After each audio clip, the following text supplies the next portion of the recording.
한 사람의 인생은 죽음 앞에 있을 때 그 가치가 선명하게 드러납니다. 특별히 돌아가신 이후에 그 후손들과 그리고 그 가정의 분위기, 또 하객들, 조객들이죠. 조객들의 그러한 평판과 모습 속에서 그분이 이 땅에 무엇을 남기고 어찌 살아야 했는지를 아주 단숨에 알아볼 수가 있습니다. 우리 오늘 아브라함의 말년의 이야기 속에서 아브라함의 모습을 우리가 좀 들여다보면서 그가 어떤 모습으로 마지막을 우리에게 보여주는지 같이 좀 들여다보려고 합니다. 아브라함은 아주 훌륭한 사람은 결코 아니었습니다. 아브라함은 당시에 일반적으로 살아갔던 사람들과 아주 흡사하고 비슷하고 유사한 삶을 살아갔지, 그가 남다른 어떤 독특한 능력과 역량과 또는 과소한 그런 경건한 모습을 갖고 살아간 사람은 결코 아니었습니다. 오늘 본문에서 보면 그가 그두라는 첩을 얻은 장면을 우리가 이렇게 보게 되면서, 당시에 나이 든 사람 부자들이 노년에 첩들을 얻는 그런 모습도 그의 모습인 것을 이제 저자는 기록을 하고 있습니다. 성경의 이야기 속에 아주 재미난 것은 한 사람의 이야기와 일대기를 기록하는 데 있어서 그의 장점과 강점도 기록하지만 그가 무엇을 잘못했고 그가 인간으로서 남긴 허물은 무엇이었는가를 기록하기를 결코 주저하지 않습니다. 성경 어디에도 하나님의 사람들이 위대한 영웅이었다라는 그런 형태보다도 그는 이러이러한 면에서 문제가 많았지만 하나님께서 그를 이렇게 사용하시고 그가 남긴 귀한 족적은 이거다, 이렇게 우리가 볼 수가 있습니다. 우리 이 아브라함 이야기도 노년에 그두라 이야기를 꺼내는데 우리를 당혹스럽게 만드는 것은 6절입니다. 자기 서자들에게도 재산을 주어, 이렇게 나오는데 이 서자들이 첩의 자식들인데 그 원어에 보면 첩이 하나가 아니라 첩들의 자식들, 이렇게 나오는 거예요. 네? 첩들의 자식들.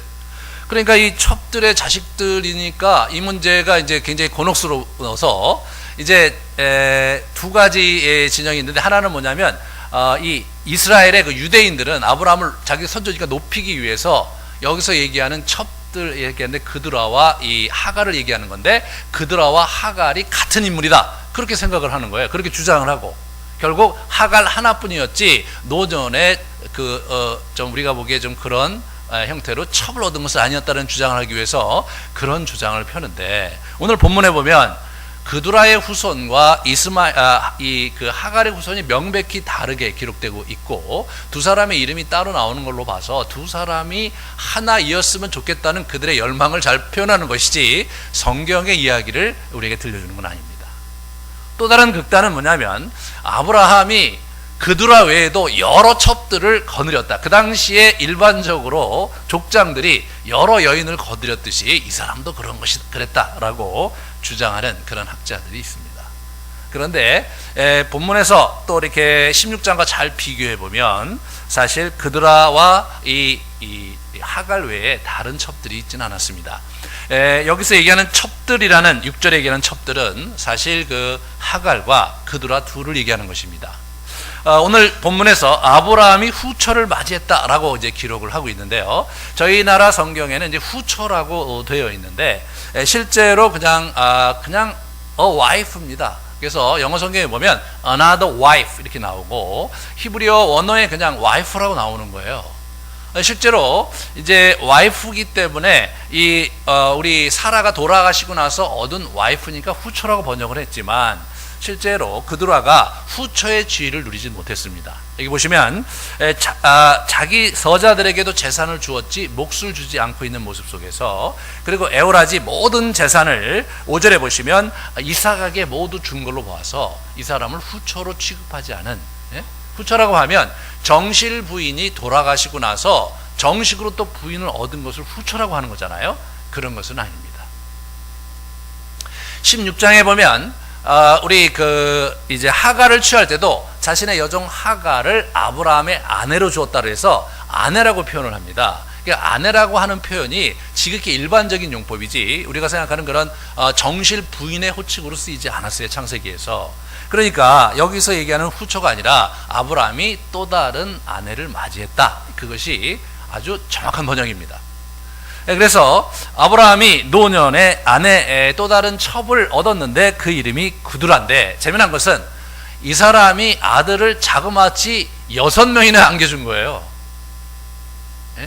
그러니까 우리가 나이 100살에 아이를 갖게 될 때 17장에 보면 아브라함이 자기 노년에 이 몸이 나이가 늙어서 어떻게 아이를 가질 수 있겠느냐. 18장에 보면 우리 사라도 내 남편이 늙은데 그 나이에 무슨 애를 갖게 되느냐라고 얘기함으로써 뭔가 그 생산력이 떨어진 육체임을 분명히 언급하고 있는데, 아니 어떻게 또 이렇게 이삭 외에도 6명의 아들을 얻게 되느냐. 아마 모르긴 해도 분명히 회춘한 것이 분명합니다. 회춘을 한 거예요. 그래서 나중에 첩을 얻어서 아주 노년에 한 남자로서 유복한 삶을 살다 간 겁니다. 그 이상도 그 이하도 아니죠. 어찌됐든 우리 아브라함의 노년에 그두라라는 우리 첩을 얻어갖고 애를 6씩이나 낳고 살았으니까 그 사람의 노년이 인간적으로 볼 때 상당히 왕성하게 보냈다는 것을 알 수가 있어요. 왕성하게 보냈다는 걸 알 수가 있습니다.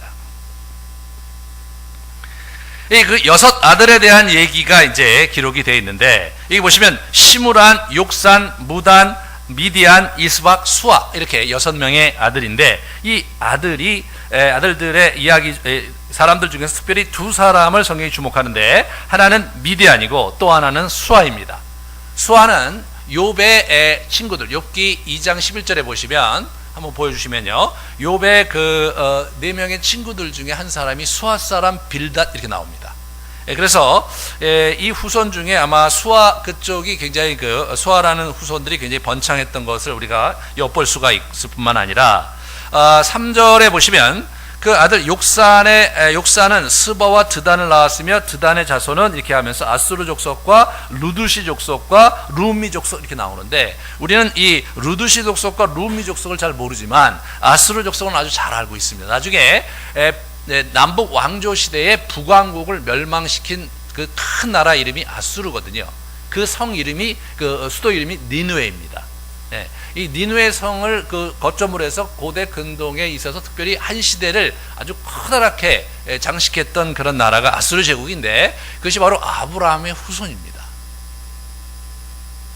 마지막으로 미디안이라는 사람이 나오는데, 이 미디안은 창세기 37장에 보면 요셉을 팔아갖고 넘긴 그 상인 이름들이 미디안 대상이었습니다.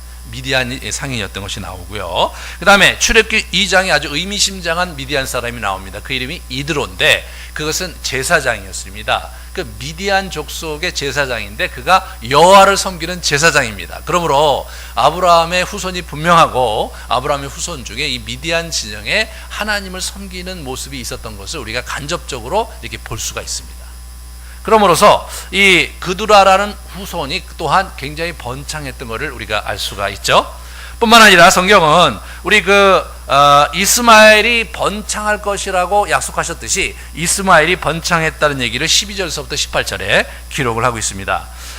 보시면 창세기 16장 12절을 같이 보시면 내가 내 씨를 크게 번성하여 그 수가 많아 셀 수 없게 하리라 이렇게 얘기를 하고 있죠. 그러니까 상당히 이 숫자에 대해서 굉장히 많은 얘기를 하고 있고, 20절에도 보면, 우리 17장 20절에도 보면 내가 그에게 복을 주어 그를 매우 크게 생육하고 번성하게 할지라 그가 12두룡을 낳으리니 내가 그를 큰 나라가 되게 하려니와 라고 얘기를 하면서 이 이스마엘에 대한 염려를 굉장히 많이 갖고 있었던 아브라함을 자꾸 독려하면서 격려하는데, 후손을 번창하게 할 것이다. 내가 너에게 약속했듯이 모든 족속이, 많은 족속이 너의 밑에서 나오겠다고 한 약속을 내가 이루어 줄 것이라는 얘기를 반복을 하십니다. 뿐만 아니라 하나님이 저 아이의 소리를 들으셨다 얘기해서 그가 큰 민족을 이룰 것이다라고 21장에도 누차 말씀을 하셨습니다. 우리 12방백 얘기가 나오는데 오늘 그 25장 16절을 오늘 같이 보시면 이들은 이스마엘의 아들들이요 그 촌과 부락대로 된 이름이며 그 족속대로 12지도자들이었다라고 얘기하면서 12지도자, 단순히 12아들이 아닌 거예요. 그 아들들이 다 하나의 족속으로 자리를 잡은 거예요. 이게 번창이죠. 아이들이 많다고 번창이 아니라 아이들이 많은데 그 각각의 아이들이 커다랗게 번창해서 하나의 족속을 이루었으니까 하나님께서 얼마나 큰 축복을 이스마엘에게 줬는가를 우리가 엿볼 수가 있습니다. 그래서 그러한 이스마엘이 축복이 일어났고 또 이스마엘에 대한 약속 중에 들나귀 같이 되리니라는 표현이 창세기 16장에 보면 이렇게 나오거든요. 그 사람 중에 들나귀 같이 되리니 그의 손이 모든 사람을 지키겠고 모든 사람의 손이 그를 칠지며 그의 모든 형제와 대항하여 살리라. 그렇게 얘기하면서 그가 이제 형제들과는 좀 거리를 두고 살 거고 때로 이제 부딪히고 살 거고 이제 그렇게 할 것이라고 얘기를 했는데 실제로 지금도 이 아랍 진영이 이스마엘 자손이거든요. 그래서 우리 이삭의 자손과 이스마엘 진영이 갈등을 일어나는 게 현대 중동의 그 역학관계가 그렇습니다. 그러니까 이 아브라함의 그 아브라함의 후손들이 지금 사실은 근동 전체에 엄청나게 그 강성한 족속으로 자리 잡고 있는 거예요. 고대 근동에 여러 족속들이 많지 않았습니까? 그리고 성경에도 보면 아주 수많은 종족들이 살고 있었던 것을 아주 이렇게 여기저기서 확인할 수가 있는데 지금 현대에 있어서 그 사실은 중동을 이렇게 주름잡고 중동의 여러 사람들 중에서 이렇게 보면 이스마엘 후손들이 그렇게 이제 지내고 있고 아랍인들은 자기들이 이스마엘의 자손이라고 그렇게 믿고 있어요. 네. 그만큼 아브라함에게 약속하셨던 바가 현대의 그 중동에 아주 확연하게 자리 잡고 있는 것을 보게 됩니다. 내 후손이 저 하늘의 별처럼 저 바닷가의 모래알처럼 많을 것이라는 하나님의 약속이 성취되는 것을 저와 여러분이 확인할 수가 있습니다. 이 사람은 사실은 그 활 쏘는 자가 돼서 이렇게 살지 정착하지 못했습니다. 이스마엘에게는 땅을 주진 않았어요. 땅을 주질 않았습니다. 이 사람이 모든 형제의 동방에 살리라라고 이렇게 예언을 했었는데 이게 이제 마주 대하 이렇게 서로 이렇게 직역하면 서로 얼굴을 마주 대하여 그러니까 대항하여라고 번역을 하는 것보다는 서로 이렇게 마주 대하여 다시 말해서 무슨 얘기냐면 같은 지역에 살지 않고 서로 이렇게 다른 지역에 있으면서 좀 갈등도 있을 수 있고 또 서로 거리감도 있을 수 있고 또 때로 협력도 하고 그런 형태로 거리를 두고 살 것이다. 그런 얘기를 우리에게 들려주는 겁니다. 그러니까 사실 이스마엘의 그 삶이 참 처음부터 아예 그렇게 그냥 하나님께서 딱 정하신 거예요. 자기가 하나님 나라의 유업을 가지고 온 땅을 통치하시고 온 땅에 자신의 영광과 긍휼과 자비를 공의를 드러내시려고 했던 라인이 따로 있었고 그렇지만 아브라함의 후손을 축복하는 그러한 따로 있었어요. 그러니까 약속의 유업을 이어가는 자들의 그런 여정과 약속이 없는 자들의 여정이 확연하게 구분이 됩니다. 그래서 갈라디아서와 로마서에서 사도 바울이 이것을 주목하고 있는 것을 보게 되는 것이죠. 우리는 여기서 이제 아브라함이 정말로 손이 귀한 집안에 태어나서 그리고 자기도 아이가 없어서 쩔쩔맸지만 노년은 완전히 달라갔고 자기도 아이도 많이 낳고 자기 애들이 상당히 많이 그 후손들을 낳으면서 번창하는 것을 보다가 이 사람이 죽었습니다. 그는 보면은 우리 7절에 보면 향년이 175세다. 175세에 죽었습니다. 75세에 가나안에 도착해서 100여 년을 살다가 돌아가셨습니다. 그는 첫 40년은 다시 말해 22장에 우리 이삭을 바칠 때까지는 연단 속에 굉장히 어렵고 공부한 시간도 많았고 하나님 앞에 개긴 시간도 있었고 아내에게 몹쓸 짓을 하기도 했던 그런 모습들을 그가 갖고 있었지만 그러나 마지막 60여 년은 굉장히 행복하고 복되게 살았던 것을 오늘 저희가 본문에서 볼 수가 있습니다. 창세기 15장 15절에 보면 너는 장수하다가 평안히 조상에게로 돌아가 장사될 것이요 라고 한 약속을 보게 되는데 그 약속대로 이 사람이 장수하다가 죽었습니다. 그는 오늘 보면 기운이 다해서 죽었다라고 8절에 보면 늙어서 그가 나이가 높고 늙어서 기운이 다해 죽었다. 그의 호흡이 다해서 죽었다. 이렇게 얘기를 합니다. 이 사람이 노년에 노환으로 죽은 게 아니에요. 예? 또는 질병이 있어서 죽은 게 아니고 전쟁이 있어서 죽은 게 아닙니다. 자기의 살 수를 다 누리고 자기 자신이 아주 가야 될 때 잠자듯이 조용히 떠난 거죠. 우리가 어떤 분들이 이렇게 이제 생을 이렇게 여러분 이렇게 어른들이 이렇게 돌아가시는 거 보면 여러 종류의 어른들이 있잖아요. 그런데 이제 돌아가시는 모습이 여러 종류가 있는데 어떤 분들은 아주 굉장히 고생하시다가 병원에서 아주 오랫동안 고생하시다가 돌아가시는 분들이 있는가 하면 어떤 분들은 이렇게 주무시다가 아침에 일어나니까 돌아가신 분도 있어요. 그죠? 이게 굉장히 그 삶이 많이 틀려요. 근데 아브라함은 아주 잠자듯이 고요하게 복되게 이렇게 간 것을 보게 되고 이 사람이 자기 생에 하나님의 축복을 누렸던 것을 보게 됩니다. 이 사람이 40년 동안 하나님의 축복을 약속만 받았지 그것을 확보하지 못했는데 그가 40년이 지나고 나서는 그 하나님의 축복을 봅니다. 이삭의 출생에 대한 축복을 그가 볼 수가 있었고 이스마엘에 대한 예언도 성취됨을 볼 수가 있었어요. 이스마엘이 어떻게 되냐면 75세 이스마엘 나이 75세 아브라함이 죽었거든요. 그 이후로도 이스마엘은 굉장히 오래 살아서 한 60여 년을 더 삽니다. 그러니까 우리 그 아브라함은 이렇게 보면은 75세에 그 자기 아들 사랑하는 아들 이스마엘이 이제 아이들이 쭉 이렇게 나는 것을 보았고 그리고 이삭이 20년 동안 애가 없다가 애가 생겼는데 그 아이들이 이제 에서와 야곱인데 그 친구들이 15살 때 이 사람이 죽었고 이제 자기의 그 첩 그두라를 통해서 또 6명의 아들이 있고 그 친구들 밑에도 쭉 아이들이 쭉 이렇게 자라는 것을 보다가 아주 유복하게 이 사람이 자기의 생을 이렇게 마감하는 것을 보게 됩니다. 이것이 하나님의 약속이 주는 그 특징입니다. 하나님의 약속된 축복은 노년에 받는 거예요. 네? 젊어서 받는 게 아니라 젊어서 잘 되는 경우보다는 그거는 이제 잘 모르는 거예요. 노년이 어떻게 될지를 봐야 되는데 정말 저 사람이 하나님께 축복을 누렸다라고 생각할 때 그 사람을 이제 이렇게 들여다볼 때 보면 노년이 정말 유복한가를 보시면 됩니다. 그죠?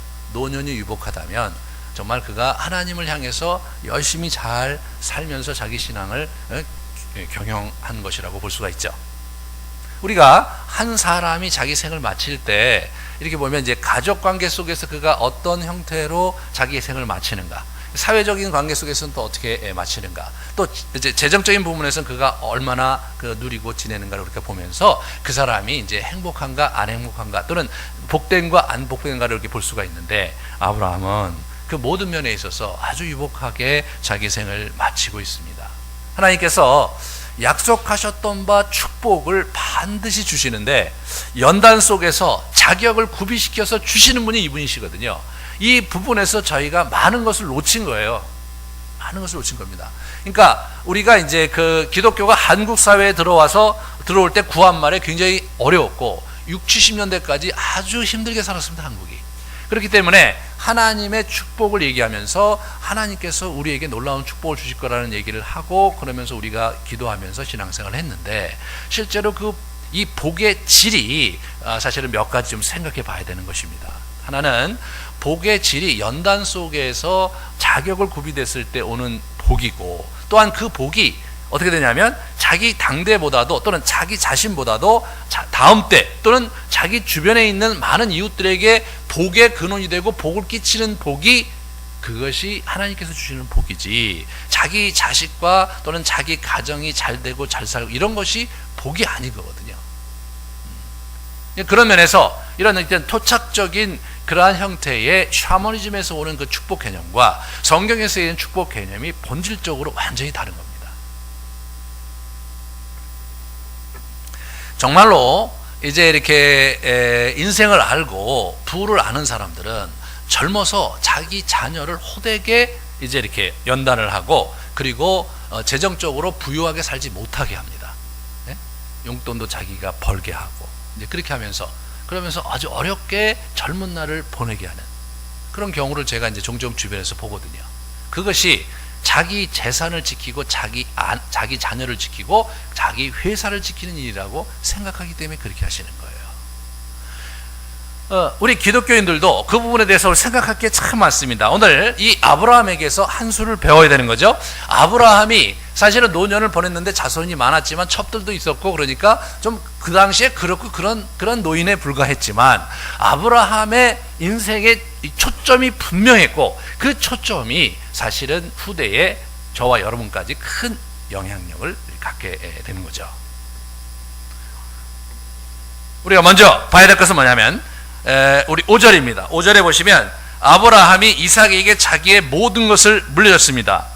우리 창세기 24장에 보면 우리 리브가를 얻을 때 우리 종이 가서 그 라반과 부들에게 하는 거예요. 나의 주인의 아내 사라가 노년에 나의 주인에게 아들을 낳음에 주인이 그의 모든 소유를 그 아들에게 주었다. 이게 뭐 사실은 벌써 오래전 일입니다. 이게 벌써 오래전 일이에요. 그러니까 이런 부분에서 아브라함은 이미 그 리브가를 얻기 전에 우리 그 이삭에게 다 줘버린 거예요. 아주 일찌감치 자신의 생각과 자신의 뜻을 아주 선명하게 자녀들에게 이렇게 준 겁니다. 그러니까 이게 재산 싸움이 날 수가 없는 거죠. 그 이후에도 아브라함이 오래도록 살다가 죽었으니까 그렇게 되는 겁니다. 그런 면에서 이분이 이제 그렇게 선견지명이 있었던 걸 보게 되고, 그것은 하나님의 명령이었죠. 창세기 21장 12절 13절에 보면 이삭에게서 나는 자라야 넷이다. 이삭에게 나는 자라야 넷이다. 내 여종의 아들 내가 복을 주겠지만 내 약속은 이삭에게야만 한다 라고 하나님께서 이삭을 꼭 집어서 말씀하셨기 때문에 이 사람이 그걸 순종한 거죠. 그리고 6절에 보시면 그걸 순종하기 위해서 자기 서자들에게도 재산을 주어서 생전에 그들로 하여금 자기 아들 이삭을 떠나 동방 곧 동쪽 땅으로 가게 했습니다. 땅을 불화하지 않았어요. 이 가나안 땅의 경계에 살지 못하도록 완전히 소개시켜버립니다. 딴 데로 보내버립니다. 먼저 이스마엘을 완전히 딴 곳에 보냈고, 그 여섯 아들도 완전히 다른 곳에 보냄으로써 완전히 하나님의 뜻이 이 가나안에 있는데 가나안을 차지할 자는 이삭 하나다.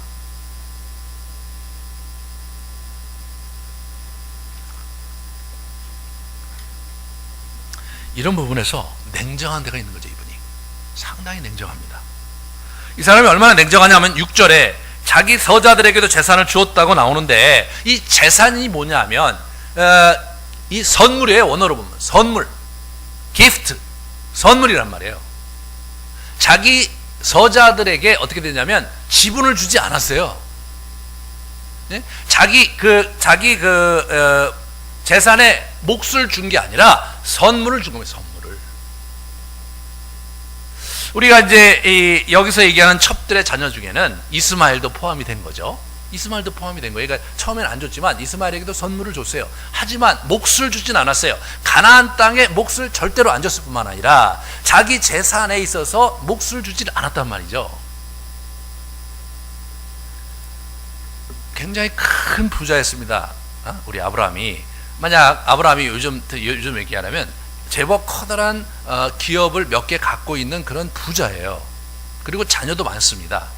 그런데 그 자녀 한 친구에게 모든 것을 몰아주고 나머지 친구들에겐 뭐냐면 뭐 집 하나 사주고, 그리고 돈 좀 떼주고, 뭐 자동차 이런 거 좀 사주고 말이에요. 그렇게 하고 그 아들들을 대우하면서 재산을 주면서 선물을 주면서 걔를 보낸 거예요. 하지만 자기 비즈니스에 그 어떤 것도 주지 않은 겁니다. 자기 비즈니스의 사업체가 몇 개 되든 간에 그거를 오로지 한 사람에게 몰빵을 한 거예요. 이 사람이요. 이게 무서워요. 이게 어떻게 보면 그 자녀들의 입장에서 볼 때는 이렇게 야속한 아버지가 없습니다. 이렇게 야속한 아버지가 없는 거예요.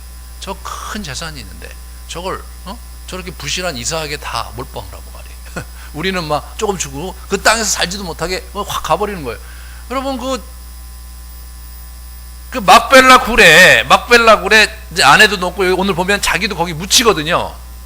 그래서 재미난 것은 50장에 보면 이 야곱이 그 막벨라 굴에 자기도 묻혀야 된다고 얘기하면서 막벨라 굴에 묻힌 사람의 리스트가 나옵니다. 할아버지 아브라함과 사라, 그 다음에 자기 아버지 이삭과 어머니 리브가, 그리고 자기 아내 중에서도 레아밖에 안 묻었어요. 거기 라헬도 없어요. 자기가 사랑하는 라헬도 거기다 안 묻어요. 막벨라 굴에 묻히는 사람들은 하나님의 이 아브라함을 통해서 얻을 유업을 잇는 백성이 막벨라 굴에 가는 거 많은 거예요. 아무나 막벨라 굴에 들어갈 수 없는 거예요. 그러니까 아브라함이 세운 가문은요, 그러니까 아브라함의 시족 사회를 얘기하는 게 아니에요. 아브라함의 후손 전체를 위해, 그게 아브라함의 가문의 개념이 아니었더라고요. 네?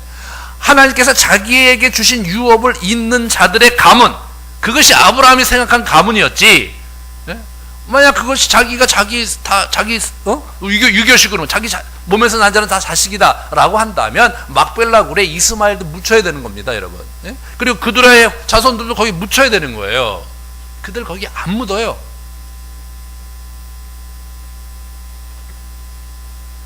사실 서자들 이거 사실 이 아브라함의 그러지 말아야 되는 거죠. 예?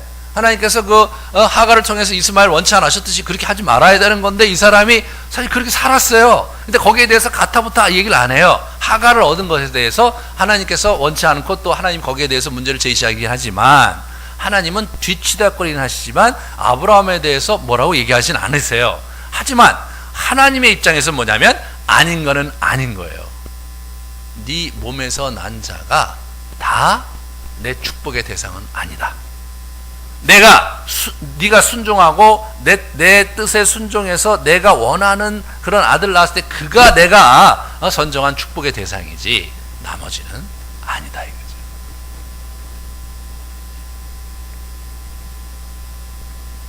유교적 자식관을 갖고 있는 우리에게 이 장면은 아주 굉장히 충격적인 장면입니다. 실제로 그 당시에도 이건 충격적인 것이었어요. 그 당시에 자녀들이 있잖아요. 자녀들이 만약 5명 있다. 그러면 자기의 재산을 6등분을 해갖고 그 중에 6분의 2를 큰 아들한테 주는 겁니다. 나머지 6분의 1씩을 네 아들한테 주는 거예요. 그죠? 큰 아들이 2몫이에요. 그리고 나머지 아들들은 1몫씩 주는 거예요. 그 당시의 개념으로 볼 때도 아브라함은요, 그 당시에 관례를 따르지 않았던 거예요. 그냥 에오라지 자신의 모든 몫은 하나님께서 선정한 아들에게 다 몰아주고 나머지는 어떻게 선물 주고 마는 거예요.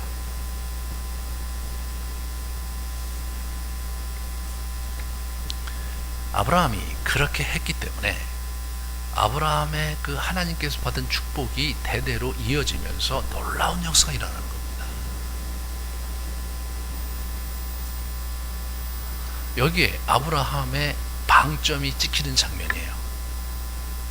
그랬기 때문에 그 후손들 이렇게 쭉 보면요, 이게 그 총회에 들어간다는 거 이거 확연히 나눕니다. 그죠? 우리 이삭이 아무리 에서를 사랑했어요. 굉장히 사랑했지만 그러나 에서가 헷족 속에 이제 아내를 얻고 그것 때문에 문제가 생기는 장면에서 리브가가 막 거기에 대해서 막 뭐라고 앙탈을 부렸을 때 이삭이 그걸 받아들여요.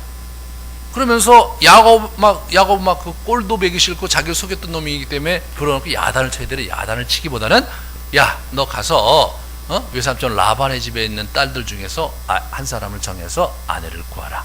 그리고 아브라함이 내게 준 축복, 하나님께서 아브라함을 통해서 내게 준 그 모든 축복을 하나님께서 내게 주시기를 원한다 이거예요. 20여 년 후에 우리 이제 야곱이 돌아옵니다. 아버지가 살아계셨어요. 에서도 시퍼렇게 살아있었습니다. 근데 에서가 어디 사냐면 에돔에 살고 있는 거예요, 여러분. 에돔은 어떻게 되냐면 우리 가나안 땅에 저쪽 한 구대, 이게 동남쪽에 이렇게 구퉁이에 붙어 있는 땅인 거예요. 별로 좋지도 않은 땅이에요. 자기가 가장 사랑하는 아들이에요. 자기 재산의 상당 부분을 걸로 줬겠죠. 왜냐하면 400명의 장정이 있었던 걸로 봐서 상당 부분 줬지만 어디까지나 그건 선물인 거예요. 에서에게 가나안 땅 어디도 주지 않았습니다. 이것이 이 집안의 내력인 거예요. 자식들을 사랑하지만 그러나 하나님의 뜻이 아닌 것은 아무것도 주지 않는다. 이것이 아브라함 가문을 살리게 한 굉장히 커다란 역동입니다.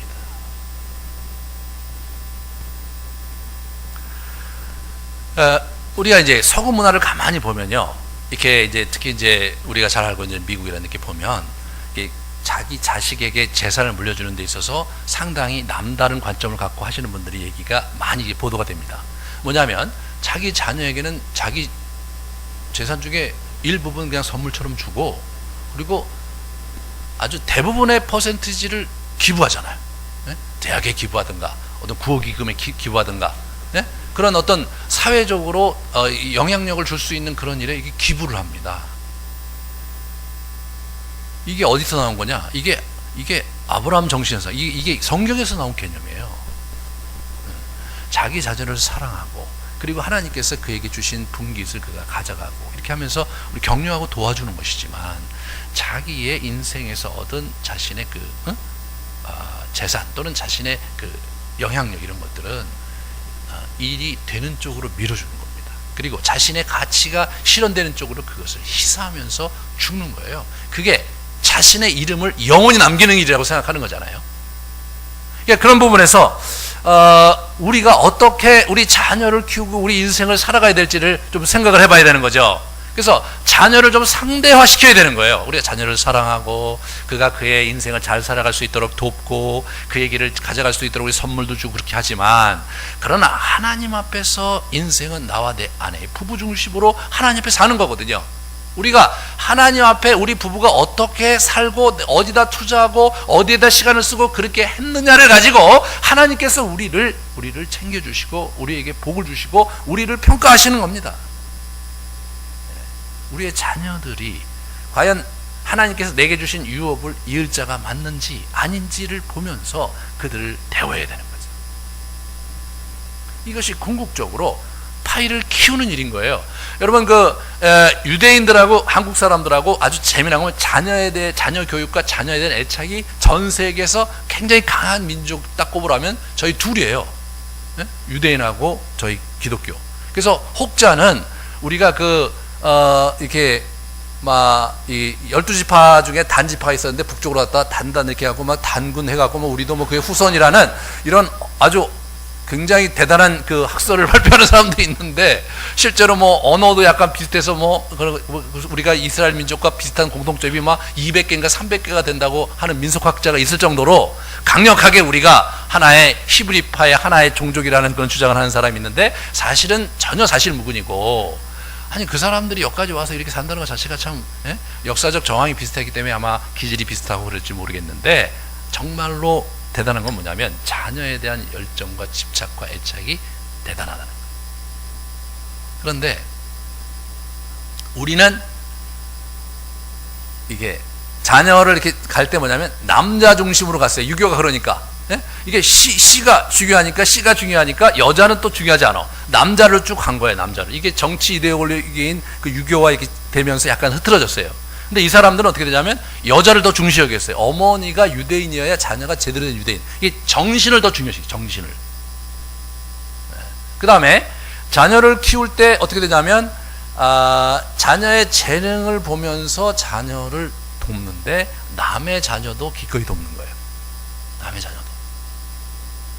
그래서 기금을 마련해서 그 자기 나름대로 지역사회에서 재능 있는 친구들이 이렇게 공부할 수 있도록 후원금도 밀어주고 사업할 수 있도록 돈도 빌려주고 이렇게 하면서 자신들의 파이를 키워간 거예요. 이게 그러니까 몇 명 안 되는데 전 세계에서 엄청난 영향력을 갖고 있는 사람들이 유대인이지 않습니까? 미국 사회도 보면 250만 밖에 안 되는데 미국 사회 전체를 좌지우지하는 거거든요. 자녀에게 있어서 원칙을 가지고 대하셔야 됩니다. 원칙을 가지고 대하셔야 돼요. 아브라함이 원칙을 가지고 자녀를 대하고 있는 거예요. 그런데 그것이 그 당대에는 상당히 어렵고 힘든 것 같았지만 결국은 세월이 흘러가면서 그 원칙이 지켜지니까, 그러니까 정말로 놀라운 영향력을 전 세계에 미치고 있는 것 아닙니까? 우리가 자꾸 이게 어떻게 되냐면 이게 우리 다음 때만 바라보지 말고 그 다음 때를 바라봐야 돼요. 그리고 어떻게 하면 우리가 좀 더 우리의 그 가치를 확대지향적으로 다른 사람에게 복을 끼치는 자녀들로 말이에요. 우리의 삶이 하나님의 복을 얻어서 그것이 이웃에게 흘러가는 그런 역동으로, 이게 기독교 철학 아닙니까? 이게 기독교 사상이 어디서 나오니? 아브라함 이야기 속에서 기독교 사상이 나오는 겁니다. 이게 이걸로 이게 인생 철학을 여러분들이 이렇게 머릿속에 두고 가슴에 두고, 그리고 어떻게 내 자녀와 가정생활을 하면서 어떻게 우리의 교회를 키우면서 우리 인생을 살아갈지에 대한 분명한 자의식을 여기서 확보를 해야 돼요.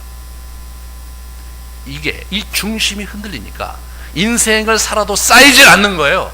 여러분, 인생이 가정에서 쌓여가고 우리 교회에서 쌓여가야 그래 사회에 제대로 흘러가는 거 아닙니까? 우리는 정말로 이런 부분에서 우리 자신이 어떻게 살고 있는가에 대해서 진지하게 검토해 봐야 될 부분이 있는 겁니다. 우리는 행복을 위해서라면 신앙도 좀 세컨더리하고, 그리고 우리가 살아가는 방식도 좀 세속적이어도 되는 것 같이 생각을 한단 말이에요. 그런 행복을 잠시 맛볼 수 있을지 모르지만 우리 다음 제너레이션에, 그 다음 제너레이션에 과연 행복하겠는가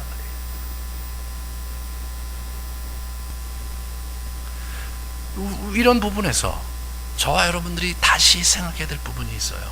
이 아브라함이 사실은 노년에 그들아 쳐뻗어갖고 회출해갖고 재밌게 살다가 죽어간 이야기가 거기 있는데, 그리고 자녀들 이렇게 주체를 못해갖고 있는데 이 사람이 중심을 딱 잡은 거예요. 하나님 나라 유업을 제대로 된 하나님의 뜻 가운데 그걸 확실히 딱 세우니까 그 기강이 흘러가면서 집안이 정리되면서 다음 제너레이션, 그 다음 제너레이션의 번창과 함께 삶의 질과 내용과 축복이 함께하는 형태로, 그래서 온 땅에 복을 끼치는 형태로 이야기가 펼쳐갔다는 말이죠. 그게 구약 이야기에서 굉장히 중요한 전반부 얘기입니다. 후반부는 그들이 다시 너무 이스라엘주의에 이렇게 고착이 되면서 망가져서 하나님께서 이스라엘을 버리는 이야기가 나오는 게 구약의 후반기고요. 그 모든 그 인생 철학과 신앙관의 그 아키타입이, 그 본질이 어디에 있느냐? 이 아브라함 이야기에 있습니다.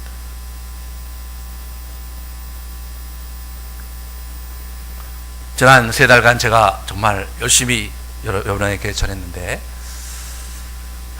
어떻게 여러분이 잘 이해하셨는지 잘 모르겠어요. 그래서 제가 좀 불안해서 다음 주에 한번 총정리하는 시간을 가지려고 합니다. 총정리하는 시간 가지려고 그래요. 제가 그렇게 얘기하는데도 무슨 딴 얘기를 자꾸 딴 얘기를 할 때가 많고, 자꾸 너무 어렵습니다. 정말 저도. 사실 제가 이제 지난 수도원 갔다 와서 지난 우리 로마서 얘기했고 아브라함 얘기했으니까 사실 제가 여러분한테 들려줄 메시지는 다 끝난 거거든요. 이제 더 이상 이제 전할 메시지도 없고 이제 저도 떠나도 될, 그래서 지금 다른 교회를 알아봐도 될 그런 상황이거든요. 지금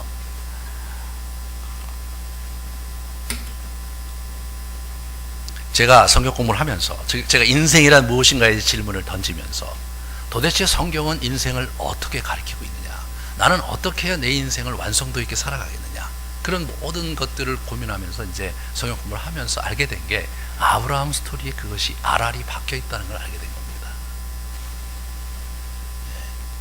그래서 10수년을 아브라함 이야기를 고민하고 또 고민하면서 이 정도 풀어낸 겁니다. 저는 여러분이 이제 이번 아브라함 스토리는 좀 제가 지적으로 깊이 들어가려고 애를 썼어요. 왜냐하면 이게 이제 사실은 이제 더 여러분 앞에 제가 할 수 있을지 모르겠어요, 그죠?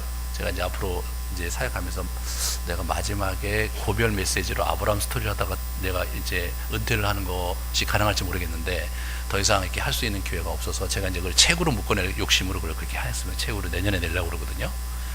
근데 어찌됐든 간에 여러분들이 그거를 다시 한번 리뷰하시고, 그리고 여러분의 인생을 지금 어떻게 살고 있는가에 대한 방향타를 잘 여러분이 찾아갈 수 있기를 저는 원합니다. 그래서 여러분의 가문을 언약의 유업을 있는 가문으로 세우고, 그리고 여러분이 돌아가셔야 우리 자녀와 그 다음 제너레이션에 그게 흘러가면서 궁극적으로 하나님의 놀라운 이야기와 뜻이 여러분과 여러분 후손에게 이어질 것이고 이 아름드리 교회 안에 펼쳐질 것입니다.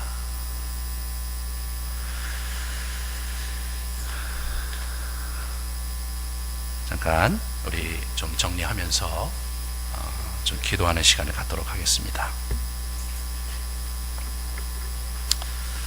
아브라함이 참 부족한 것이 많은 사람이었고 그 당대 인물이 살던 삶에서 뭐 비젓하게 살아간 것 같이 보였지만 그에게 유일한 비범함이 있었는데 그것은 뭐냐면 하나님의 뜻을 확실하게 붙잡을 뿐만 아니라 그것이 몇 개 안 되지만 확실하게 펼치고 죽었다는 겁니다. 그 시대의 가치관에 굴하거나 그 시대가 갖고 있는 여러 분위기 속에 편승하지 않고 그렇게 살다가 죽었어요. 그것이 영원한 거죠. 지금까지 이어져 오고 여러분과 저의 이야기 속에 스며져 오고 그 철학과 그 신학과 그 신앙이 많은 자들에게 유익을 주었듯이 여러분과 제가 또 다른 아브라함이 되어서 그렇게 우리 인생을 살아가야 되겠습니다. 같이 여러분의 생을 돌아보면서 흐트러져 있는 여러분의 모습이 있다면 고백하면서 정말 아브라함처럼 하나님의 뜻을 가슴에 품고 그것을 마지막까지 완주하는 그런 사람이 될 수 있게 도록